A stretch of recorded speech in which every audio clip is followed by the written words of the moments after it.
Praise the Lord.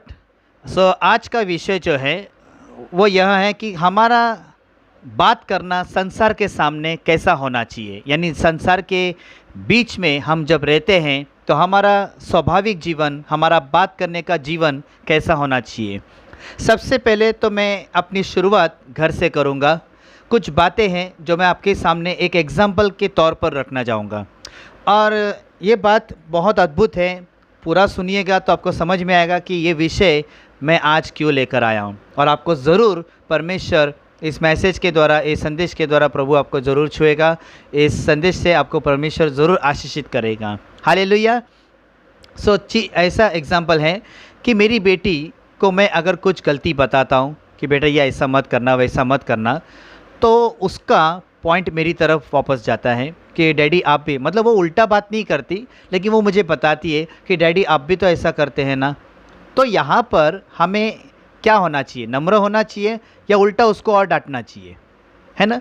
तो हमें सबसे पहले नम्र होना चाहिए। वो इसलिए क्योंकि हमको परमेश्वर ने नम्र बनाया है, हमें नम्र दीनता से ही काम चलाना है, और नम्र दीनता से ही परमेश्वर हमें ऊपर लेकर आता है। इसमें हमें समझ मिलती है कि जब हम बाहर रहते हैं तो लोग ठोकर जो खाते हैं, आज आपको पता है ये बात मैं क्यों बीच में लाया, क्योंकि संसार में कहीं पर भी देखो, आप जहाँ भी क्षेत्र में रहते हैं वहाँ पे कलीसिया को गौर करो। आप 5 साल से प्रभु में हैं, 10 साल से प्रभु में हैं, लेकिन याद रहे आपके सामने कलीसिया में कितने लोग आए और कितने लोग चले गए। कोई टिका? मुश्किल से बहुत कम लोग टिकते हैं, 5% लोग टिकते हैं, बाकी 95% लोग नहीं टिकते। क्यों? क्योंकि कई बार मसीहत के जीवन में बात करने का जो स्वभाव होता है वो बहुत गलत होता है ना?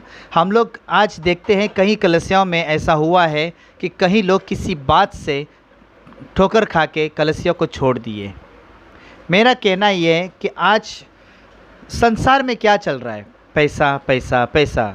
लोग एक ही चीज़ को ज़्यादा महत्व देते हैं, पैसा कैसा कमाना है। पैसे के पीछे लोग ज़्यादा भागते हैं, पैसे के लिए लोग ज़्यादा टेंशन लेते हैं, पैसे के लिए लोग ज़्यादा सोचते हैं।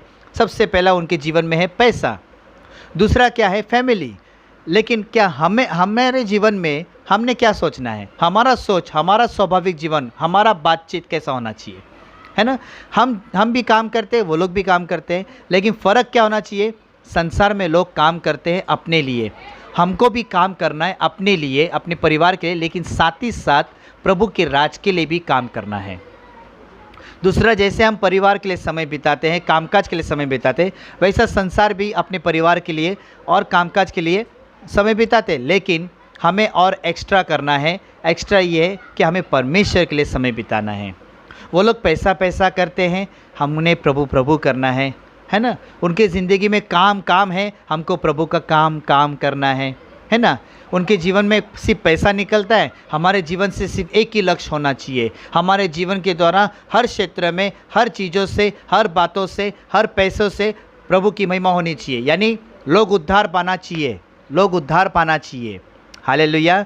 दूसरी बात, जहाँ कहीं भी जाते हैं हमारा जीवन है ना हटकर होना चाहिए, हमारे सोच अलग होने चाहिए। क्यों? क्योंकि हमारा यीशु अलग है ना? हम देखो बातें एक जैसी कर सकते हैं, लेकिन जहाँ पर हम प्रचार करते हैं, जहाँ पे हम सेवा करते हैं, हमारा सेवा करने का तरीका कोई भी हो लेकिन सही होना चाहिए, और दूसरा हटकर होना चाहिए, क्योंकि परमेश्वर ने हर एक व्यक्ति को अलग से चुना है, मतलब उसको टैलेंट दिया है। और परमेश्वर कहता है हर एक व्यक्ति एक राजा है ना? हम उसके बेटे, हमारा प्रभु यीशु मसीह जो है वो राजाओं का राजा है, और हम उसके बच्चे हैं। तो बच्चे, जो राजा का बेटा होता है कौन होता है? राजा होता है। और जो राजा की बेटी होती है वो कौन होती है? राजकुमारी। तो हमको कैसा जीवन जीना है? दुनिया से अलग, संसार से अलग। जैसा संसार करता है, जैसा संसार रहता है, वैसे हमें बिल्कुल नहीं रहना है। आज क्या हो रहा है? जैसे संसार में बिहेवियर हो रहा है वैसे ही प्रभु में भी हो रहा है। तो फिर प्रभु में तुम लोग संसार से परमेश्वर ने हमको अलग करके फिर फ़ायदा क्या हुआ? हमको प्रभु ने अलग क्यों किया? क्योंकि हमारा प्रभु अलग है, उसके स्वभाव अलग है, उसके स्वभाव में बहुत कुछ है ना? और उसके स्वभाव में जब हम रहेंगे ना, लोग अपने आप खींचे चले आएंगे। लोगों ने बोलना चाहिए, अरे ये व्यक्ति कुछ अलग ही है, इसको कोई भी कुछ बोलता नहीं तो कुछ पलट के जवाब नहीं देता है ना? बहुत सारे लोग गुस्सा होते हैं तो कुछ बोल देते हैं, कई बार कुछ देख लेते हैं तो कई बार हमारे मन से कुछ निकलता है। फिर आजू बाजू में जो अन्य जाति लोग रहते हैं, हमारे मुंह से कुछ सुना तो क्या कहेंगे, है ना। फिर हमारे अंदर जो प्रभु है वो उनको कभी दिखाई नहीं देगा, जो यीशु का स्वभाव है वो उनको कभी नहीं दिखाई देगा। उनको कभी नहीं पता चलेगा कि यीशु उद्धारकर्ता परमेश्वर हैं। और ये बातें, मेरा सारा टॉपिक एक ही विषय पर है कि कहीं लोग जो कलीसिया में आके चले गए उसका कारण क्या है, हमको खुद को ढूंढना होगा।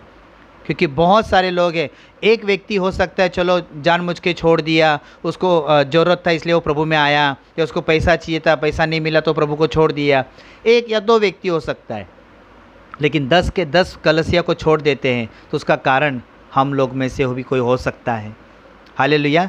ये मैंने इसलिए कहा क्योंकि 12 साल की सेवकाई में मैंने देखा है कितने लोगों ने ना जाने दिल से सेवा किया, दिल से क्या नहीं किया, लेकिन उनको क्या मिला कि ठोकर मिला, उनको धोखा मिला, उनको तुच्छ जाना गया, उनको गुस्सा किया गया, उनको नफ़रत किया गया, है ना। मुझे कई लोग ऐसे मिलते, ब्रदर हमने बहुत सेवा की, बहुत हम लोग ने ये किया, लेकिन हम लोग को नतीजा उल्टा ही मिला उसका। तो याद रखें, जब आप किसी का भला करते हैं ना, किसी का भी अच्छा करते हो ना, कभी मत सोचना कि वो व्यक्ति आपका अच्छा करेगा या बुरा करेगा। आपको सिर्फ भला करना है, क्योंकि भला करने की आज्ञा, अच्छा करने का जो स्वभाव है, हर एक चीज़ जो है वो प्रभु यीशु मसीह ने हमको करने कहा है। तो उसका प्रतिफल हमें कौन देगा? वो लोग देंगे या प्रभु देगा? प्रभु देगा। फिर हम वो आशा लोगों से क्यों करें कि लोग हमें इज्जत दे? आप बस एक ही चीज़ करते जाओ, आपका सबसे ज़्यादा विश्वास यीशु मसीह पे होना चाहिए। और एक आखिरी बात मैं बोलना चाहता हूँ, आज सबसे ज़्यादा लोगों को जीवन में, अपने हर एक जीवन में, हर एक व्यक्ति को, इंसान को सबसे ज़्यादा धोखा, नफ़रत, नाराज़गी, दुख क्यों मिलते हैं मालूम है? क्योंकि उसका विश्वास, एक मनुष्य का विश्वास दूसरे मनुष्य के ऊपर, परमेश्वर से ज़्यादा विश्वास उस व्यक्ति के ऊपर होता है। प्यार, भरोसा, विश्वास सब पे करना है, लेकिन परमेश्वर से बढ़कर किसी पे विश्वास ज़्यादा मत करना, किसी से प्यार उससे ज़्यादा मत करना। हालेलुया। क्योंकि जो प्रभु से पहला प्रेम रखेगा, प्रभु के राज की खोज करेगा, उसको परमेश्वर ऊंचा उठाएगा।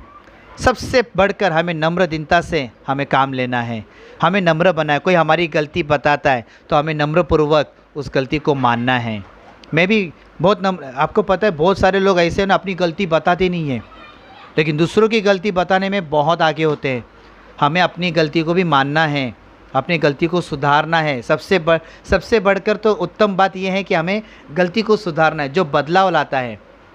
आंसू बहाकर तो पश्चाताप बहुत लोग करते, करोड़ों लोग हैं जो यीशु के सामने रोते, आंसू बहा के रोते, लेकिन फिर दूसरे दिन देखते वही बात वापस करते, वही चीज़ वापस करते। तो पश्चाताप का क्या फ़ायदा हुआ? तो एक सच्चा पश्चाताप हमारे जीवन में ये होना चाहिए कि बदलाव आना चाहिए, सुधराव आना चाहिए। लोग बोलना चाहिए, अरे इसको कल तो मैं इतना गुस्से में देखा था, आज से इसको क्या हो गया, है ना। 4-5 दिन में ही उनके दिमाग में, मतलब है ना, संसार, अन्य जाति के लोगों के मन में ना एक सवाल उठना चाहिए, और वो आपसे खुद होके बात करना चाहिए। अरे ये व्यक्ति ने, इसको क्या हो गया, कल तक तो ये ऐसा बात कर रहा था, आज ऐसा बात कर रहा है ना। अलग यू टर्न लेना है हमको। यीशु अलग है मेरे प्यारे, है ना, यीशु का स्वभाव अलग है, तो हम भी कैसे हटकर होने चाहिए ना। हम उसके लोग हैं, हमें संसार जैसा जीवन बिल्कुल नहीं जीना है, हमें परमेश्वर के जैसा जीवन जीना है, प्रभु यीशु मसीह के जैसा। इसलिए तो यीशु मसीह देखो संसार के बीच में रहा, लेकिन क्या संसार के जैसा रहा? उसके सोच अलग थे, वो मिशन के साथ आया था, मिशन के साथ चला गया वो। और इतना ही नहीं, वो हमें मिशन दे गया। क्या मिशन दे गया? आत्मा बचाओ। हमारे जीवन के द्वारा केवल एक ही मकसद होना है, जहाँ कहीं भी जाए पैसा कमाओ, मकसद एक ही होना चाहिए, आत्मा बचाए। आप सोचो, आज आप समझो, आज आपकी रात को आप खलास हो गए, आप मर गए, मैं मर गया, प्रभु हमसे हिसाब लेगा कि नहीं? कितने लोगों को बचाया? आज हमारे पास वो हिसाब है क्या? हमने वो कमाई किया है? हमें असली धन यही है, हमारा असली धन यही हमारी असली आशीष है, यही हमारा असली काम है कि हमारे जीवन के द्वारा कहीं लोग उद्धार पाए। हालेलुया। लेकिन जो व्यक्ति यीशु के स्वभाव से भरा रहेगा, उसी के जीवन में परमेश्वर काम करेगा, उसी के जीवन में लोग आपका रिस्पेक्ट करेंगे, लोग आपकी इज्जत करेंगे। आमीन। Praise the Lord. सो इस रिकॉर्डिंग के द्वारा, इस संदेश के द्वारा परमेश्वर आप सभी को आशीषित करें। और याद रहे, ये संदेश को जितना फैला सकते हैं फैलाइए, सब्सक्राइब करें, लाइक कीजिए, कमेंट करें, मेरे लिए नहीं प्रभु की महिमा के लिए। गॉड ब्लेस यू, परमेश्वर आपको आशीषित करे।